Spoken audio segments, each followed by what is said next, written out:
विधानमंडल दल की बैठक 5 बजे से एक अन्य मार्ग में है। हम सब लोग माननीय विधायक लोग जाएंगे, बैठक में जाएंगे। 24 घंटे में जो कुछ भी घटनाक्रम हुआ है उसने जदयू को झकझोड़ा है। शर्तें नहीं मानने के बाद नीतीश कुमार के भी अगर उनको तैयार करा लिया गया है तो नीतीश कुमार इतना कच्चा खिलाड़ी थोड़े है कि कहीं ना कहीं चिराग पासवान की महत्वाकांक्षा भी 2030 के बाद की है। ओरमा ग्रुप, जो सोचता है वो करता है। आपके अपने सपनों का आशियाना। नमस्कार, भारत लाइव देख रहे हैं आप। इनसाइड स्टोरी में आज जानते हैं हम लोग बिहार के पॉलिटिक्स के बारे में। पिछले 24 घंटों में जो बिहार की पॉलिटिक्स ने करवट लिया है, पल पल बदलती रूपरेखा, पल पल बदलती संभावनाएं, और इसमें बिहार पॉलिटिक्स में नीतीश कुमार जी का एक इमरजेंसी बैठक बुलाना आज शाम में, इन सब चीज़ों को क्यूमुलेट करते हैं और बाबा से जानते हैं कि ये जो पल पल बदल रहे हैं, पल पल बात हो रही है, पल पल बात बदल रही है, इस बातों के पीछे की बात क्या है, ये इनसाइड स्टोरी में जानते हैं बाबा से। जी प्रणाम। जय हो।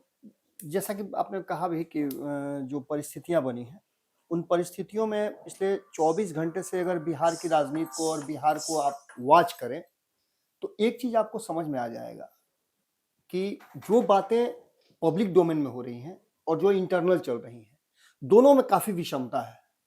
और ऐसी स्थिति में ये कहना कि नीतीश कुमार ने स्वेच्छा से सब कुछ तय किया है कहीं ना कहीं एक संशय पैदा करता है और हमारा काम है एक पत्रकार के रूप में कुछ संशय में से कुछ निकालने की कोशिश करें। जी बाबा। जो फैक्ट है बिहार की जनता को हम बताना चाहेंगे और उस बताने के दरमियान एक वीडियो आप देख रहे होंगे बहुत वायरल हो रहा है। नीतीश कुमार ने चुनाव से पहले ये बात कही थी कि एक बार अंतिम मौका मुझे दीजिए, जी बिहार को प्रगति की तरफ लेके जाना है। जी मुख्यमंत्री बनने के बाद नीतीश कुमार ने प्रगति यात्रा शुरू भी की थी। उसका पहला और दूसरा फेज उन्होंने किया और तीसरे फेज की तैयारी थी। लेकिन इसके बीच में अचानक से जब नीतीश कुमार ये वादा करते हो कि मैं बिहार को प्रगति के पथ पर ले जाऊंगा, विकसित राज्य की श्रेणी में लेके जाऊंगा, हम डबल इंजन की सरकार है, तो क्या नीतीश कुमार में वो क्षमता नहीं है कि वो बिहार को विकसित राज्य की श्रेणी में ले जाए?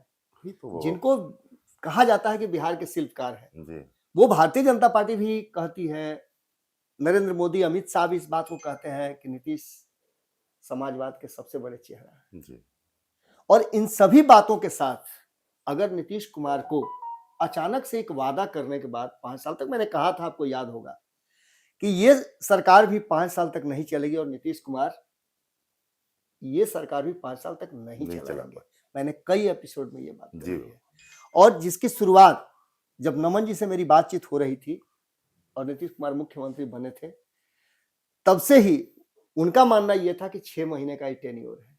6 महीने में भारतीय जनता पार्टी जो है नीतीश कुमार को कुर्सी से हटा करके और किसी और को मुख्यमंत्री बनाएगी। लेकिन मेरी और उनके साथ जो बातचीत हुई थी उस बातचीत में थोड़ा सा कंट्राडिक्शन था। मैं ये कह रहा था कि नीतीश कुमार इस बात को मानेंगे नहीं सहजता से जी, और वो कह रहे थे कि उनके पास विकल्प नहीं है। आज जो वर्तमान स्थिति बनी है उसमें सब कुछ तो लगभग तय हो चुका है जी। लेकिन इस 24 घंटे में जो कुछ भी घटनाक्रम हुआ है उसने जदयू को झकझोड़ा है। आंशिक रूप से ही सही, लेकिन जदयू को झकझोड़ा है। वो लोग जो नीतीश कुमार के फैसले को लेकर के कह रहे हैं कि जो फैसला नीतीश ने ले लिया उसे हम सहज स्वीकार करेंगे, उनकी भी मानसिक स्थिति को आप देखिए। और उन लोगों पर जिन लोगों पर आरोप लग रहे हैं कि इन लोगों ने नीतीश कुमार से जबरन ये करवाया है, उनकी भी मानसिकता को देखिए। 3 जगह अगर नीतीश कुमार के पूरे सिनेरियो को रखते हैं आप, तो आपको ये पता चलने लगेगा कि बिहार की राजनीति में कुछ बड़ा होने वाला है। और आज जब स्पष्ट रूप से नीतीश कुमार के सबसे करीबियों में से करीबी,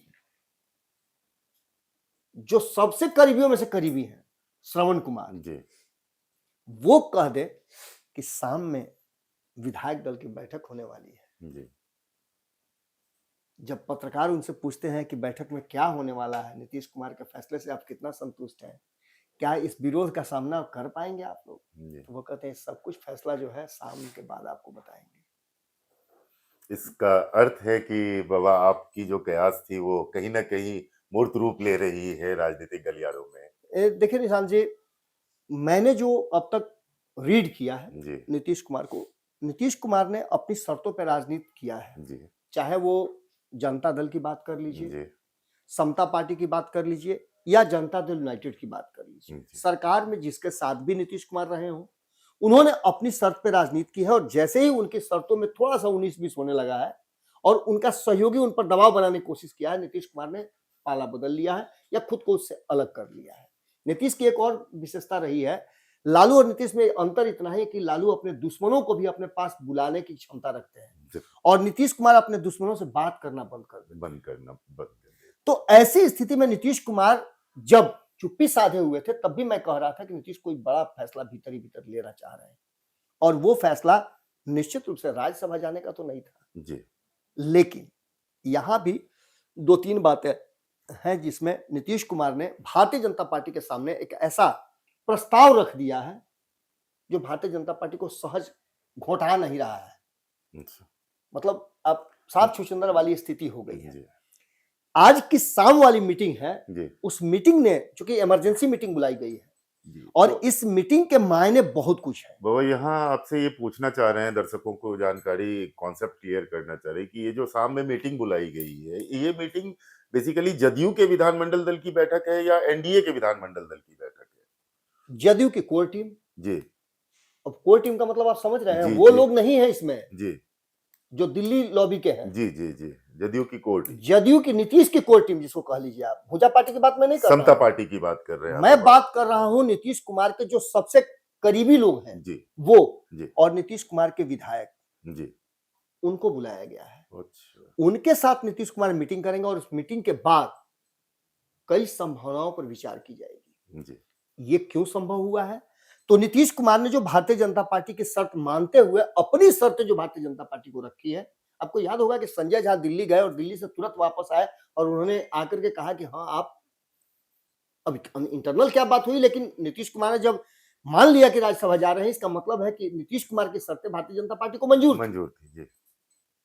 और ऐसी स्थिति में अगर डायलेमा में रखा गया है नीतीश कुमार को, शर्तें नहीं मानने के बाद नीतीश कुमार के भी अगर उनको तैयार करा लिया गया है, तो नीतीश कुमार इतना कच्चा खिलाड़ी थोड़े हैं कि फ्रंट फुट पर आप बॉल फेंकिएगा फुल टॉस और वो डक कर जाएंगे। डक नहीं करेंगे, छक्का ही मारेंगे। तो ऐसी स्थिति में आप एक बात समझ लीजिए कि नीतीश कुमार ने जो बातें रखी थी उसमें सीएम नीतीश कुमार चयन करेंगे। जी सीएम कौन होगा यह फैसला नीतीश कुमार करेंगे, वो चेहरा नीतीश कुमार तय करेंगे। मैंने बताया भी था कि कई ऐसे नाम अंदर से आ सकते हैं जो बड़ा डरावना हो सकता है, सोचा भी नहीं होगा कोई उस तरह का नाम आ सकता है। अच्छा। दूसरी बात कि नीतीश कुमार का एक शर्त यह भी था कि इस सीएम वाले, डिप्टी सीएम वाले कैटेगरी में एक नाम लोक जनशक्ति पार्टी का भी होगा। एक डिप्टी सीएम जो होगा लोक जनशक्ति पार्टी का भी होगा। एक डिप्टी सीएम जो है जदयू का सीएम या डिप्टी सीएम जो भी हो जाए, एक ही सीएम और डिप्टी सीएम या बीजेपी का हो या जेडीयू का हो, एक एक ही होंगे। यानी लोक जनशक्ति पार्टी को भी अपनी तरफ आकृष्ट करने का और उनको कुछ गिफ्ट देने का। आपको याद होगा 2015 आपने बहुत करीब से उस चुनाव को देखा था। जी जी। मेरी बात आपसे तब भी होती थी। आपको याद होगा कि अशोक चौधरी को बुला करके और नीतीश कुमार ने ही ये कहा था कि तुम 41 से नीचे मत जाओ। जी।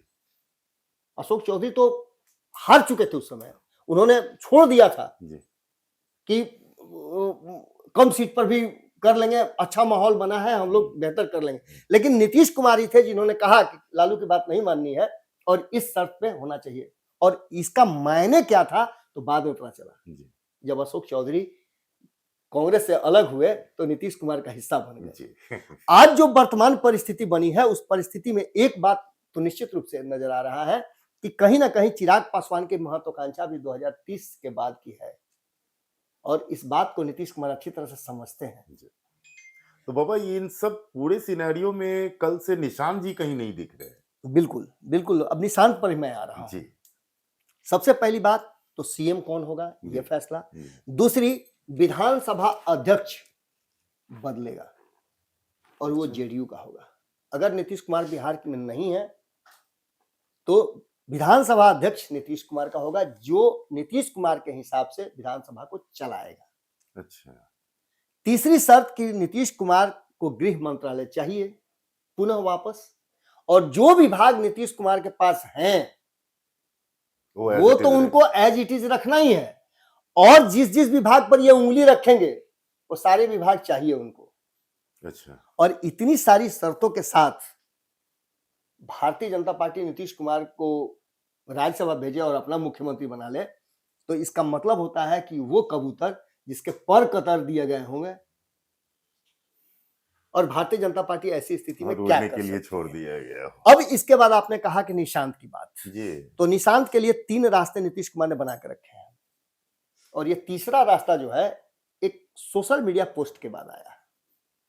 वो पोस्ट किसने किया है? तो नीतीश कुमार के भतीजा ने। अच्छा, नीतीश कुमार के स्वाभाविक भतीजा, जिनका उंगली पकड़ करके 2015 में उन्होंने सत्ता में, सियासत में, राजनीति में, सरकार में, सब में लेकर के आए थे। 2 बच्चों का हाथ पकड़ के लेकर के आए थे, एक तेज प्रताप, दूसरा तेजस्वी। और राजनीति में जो लालू प्रसाद की राजनीति थी वो तो जानते ही थे, क्योंकि बचपन से सीखे थे, जी, लेकिन नीतीश ने अपनी राजनीति का सारा गुण जो है उनको सिखाना शुरू किया जी, और सीख करके आए। तेजस्वी यादव ने एक सिंपल सा सोशल मीडिया पोस्ट किया है और कहा है सोशल मीडिया में खुल करके कि अब यही मौका है, निशांत को आना चाहिए। इसका मतलब स्वीकृति है उनकी निशांत के प्रति। इसमें अब जो बातें चल रही हैं, ये 2 तरह की बातें। एक तो भारतीय जनता पार्टी इतनी मजबूत है कि वो अपनी शर्तों के हिसाब से कुछ करवा ले, लेकिन मैंने कहा था कि आपको पता है ना अश्वमेध का घोड़ा कौन पकड़ता है? जी, लौकुश पकड़ता जी, है, और लौकुश कहाँ है? बिहार में। ऐसी स्थिति में नीतीश कुमार ने अभी भी अश्वमेध के घोड़ा पकड़ने की क्षमता अपने आप में रखी है। जिस तरह से कुर्मी समाज के लोग हंगामा कर रहे हैं, जी, वो साफ साफ इशारा कर रहा है कि नीतीश कुमार को फैसला बदलने के लिए मजबूर होना पड़े, कोई अतिशयोक्ति नहीं होगी। अच्छा, अभी भी रास्ते बंद नहीं हुए हैं। जी ना, भूजा पार्टी के अलावा जी, एक और ऐसा खेमा है जो लगातार नीतीश कुमार के साथ न रह करके भी नीतीश कुमार के साथ होने का दावा कर रहा है। बीच में जो चर्चाएं चली थी आरसीपी सिंह की, प्रशांत किशोर की, वगैरह वगैरह वगैरह वगैरह की, वो लोग कहां हैं? वो लोग भी वेट एंड वॉच की स्थिति में है कि नीतीश और जदयू दोनों को बर्बाद होने नहीं देंगे। तो ऐसी स्थिति में इस सभी चीजों को बताने के लिए और तेजस्वी के पोस्ट के बाद आपने एक और खबर बहुत उड़ती उड़ती सुनी है, आप ही से मैंने सुना भी है। आपने कहा था कि एआईएमआईएम भी रेडी है अगर नीतीश कुमार एनडीए से बाहर होने का फैसला करते हैं। जी, और ऐसी स्थिति में एआईएमआईएम ने शर्त रखा है कि हम आपके साथ इस शर्त पे आ रहे हैं, लेकिन किसी भी तरह का कोई शर्त नहीं है। दोनों ही बात कहा है कि आप अगर एनडीए छोड़ करके आते हैं तो हम आपको बिना शर्त समर्थन करेंगे, लेकिन उसके अंदर में भी कुछ शर्तें लगाई गई हैं। इसके अलावा आईपी गुप्ता, जिनको आरक्षण चाहिए, जी, नीतीश कुमार के साथ अगर आरक्षण के शर्त पर वो उनके साथ देने के लिए तैयार हो जाते हैं तो निश्चित रूप से आरक्षण नीतीश कुमार देने की कवायद शुरू कर सकते नहीं, हैं। इनफैक्ट आईपी गुप्ता जी का कल से 2-3 बिल्कुल। लाइव पोस्ट भी देखा है बिल्कुल। हमने, जिसमें उन्होंने दुख जाहिर किया है निश्चित कि रूप इस से, तरह निश्चित का। रूप से। उसके बाद बीएसपी, स्वाभाविक रूप से नीतीश कुमार के पास एक ही विधायक है, आ जाएंगे, जी, यानी 41 विधायक उनके साथ खड़े नजर आ रहे हैं जी, और 85 ऑलरेडी उनके पास हैं। जी, तो ये कुल आंकड़ा 126 का होता है। 126 का ये आंकड़ा हो जाता है, जी, और जब ये लोग आएंगे, कई लोग लाइन में खड़े हैं, जी, उनकी संभावनाएं भी बहुत ज्यादा प्रबल है। यानी सीधे तौर पे जब तेजस्वी यादव के उस ट्वीट को देखते हैं हम, तो आज की मीटिंग का महत्व और बढ़ जाता है। निश्चित रूप से ये 24 घंटे कयामत के थे, जी, लेकिन कयामत की रात अभी खत्म नहीं हुई है। इस 24 घंटे में आज का फैसला क्या नीतीश कुमार करते हैं ये तो है ही, लेकिन आने वाला 30 दिन जो है बिहार की राजनीति पर बहुत भारी बीतने वाला है। तो बाबा ये कह रहे हैं, चाह रहे हैं कि अभी जो कयामत की रात है वो बीती नहीं है। कयामत की रात अभी अगले 6 घंटे, 8 घंटे, 12 घंटे और बिहार की राजनीति पे भारी है। और कमोबेश ये जो महीना चल रहा है, ये महीना बिहार की राजनीति को एक नई दिशा भी दे सकता है या दिशाहीन भी कर सकता है। आज की कड़ी में इतना ही है। बने रहिए भारत लाइव के साथ। आपके सपनों को हमने सजाया है, ई होम्स पैनोरामा को हमने बनाया है। ई होम्स मेरा एक सपना था जिस पे मैं पिछले 4 साल से काम कर रहा था। हमने जो बनाया है वो सबने है माना। ई होम्स पैनोरामा में हो आपका भी आशियाना। और फाइनली हमने 2021 में इस प्रोजेक्ट को लॉन्च किया। बहुत लोग अप्रिशिएट कर रहे हैं कि पूर्णिया जैसे शहर में, बिहार के, एक तो बिहार की बात करें उसमें भी पूर्णिया जैसे छोटे जगह में इस तरह का लाइफस्टाइल देना, ये सुन के हम लोगों को बहुत अच्छा लगता है। ई होम्स में हमने कुछ और भी किया है, जैसे हम जिस जगह में रह रहे हैं हमारे फैमिली सिक्योर हो, उनको सिक्योरिटी का ध्यान में रखा है।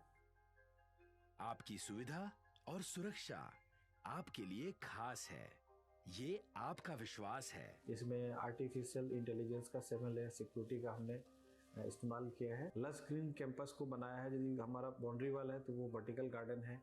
ये जितनी भी फैसिलिटी होता है एक इंटरनेशनल टाउनशिप में, ई होम्स है, ये हम लोग विश्वास नहीं कर पा रहे हैं। जो भी हमारे मित्र दोस्त या जो भी हमारे बाहर के बाहर आते हैं तो हम लोगों को बहुत अच्छा सुनने को मिलता है और बहुत अच्छा क्रेडिट मिल रहा है। वो सारा हमने सिर्फ एक बिल्डिंग नहीं बनाया, हमें एक बहुत अच्छा लाइफस्टाइल दिया ई होम्स में, और मेरा एक सपना था जिसको मैं आज फुलफिल होते हुए देख पा रहा हूँ। ये आपका आवास है।